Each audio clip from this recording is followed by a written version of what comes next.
Magandang araw sa inyong lahat. Ang topic natin ngayon ay sa mga bagay na natutunan ko habang tumatanda. Nung bata pa ako, akala ko alam ko na ang lahat.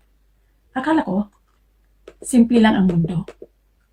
May good guys, may bad guys, may tama, may mali.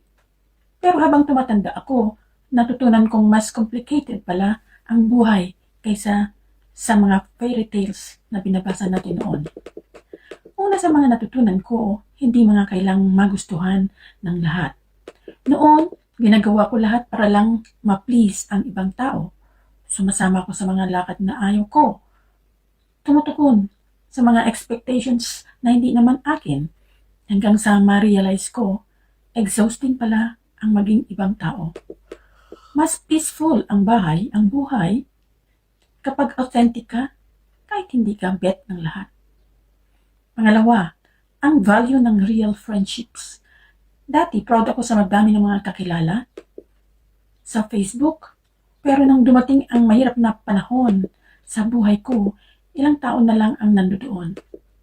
Natutunan kong mas importante ang may 3 kaibigan na makakausap mo ng 3 a.m. kaysa sa may 300 followers na hindi mo naman kilala personally. Pangatlo, okay lang hindi mo alam ang sagot sa lahat. Dati nahiya akong magtanong kasi baka isipin nilang bobo ako.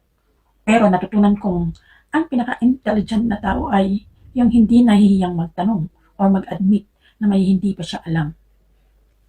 Ang pagiging curious at humble ay signs ng wisdom, hindi ng kahinaan.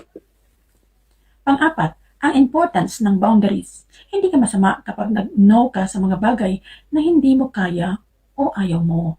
Hindi mo responsibilidad na isave ang lahat ng tao. Hindi mo trabaho na maging emotional, punching bag ng iba. Matutong protektahan ang sarili mo. At last, ang mga problema mo ngayon, hindi permanent yan. Yung heartbreak na akala mo hindi mo makakaya, nakakaya mo pala. Yung trabahong na-stress ka ng sobra, may ending din pala. Yung financial crisis na naging dahilan mo para hindi ka makatulog, nalagpasan mo rin. Life has seasons. May winter, pero may spring din. Sa huli, natutunan kong hindi perfect ang adulting. Walang instruction manual sa buhay. Lahat, nagta-trial and error lang. Pero ang beauty doon, every mistake is a lesson. Every challenge is growth.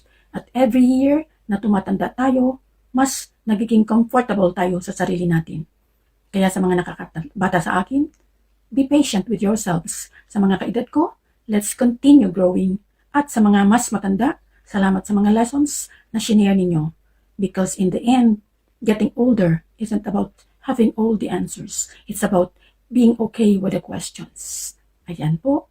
Maraming salamat sa pakikinig. At magandang araw sa inyong lahat.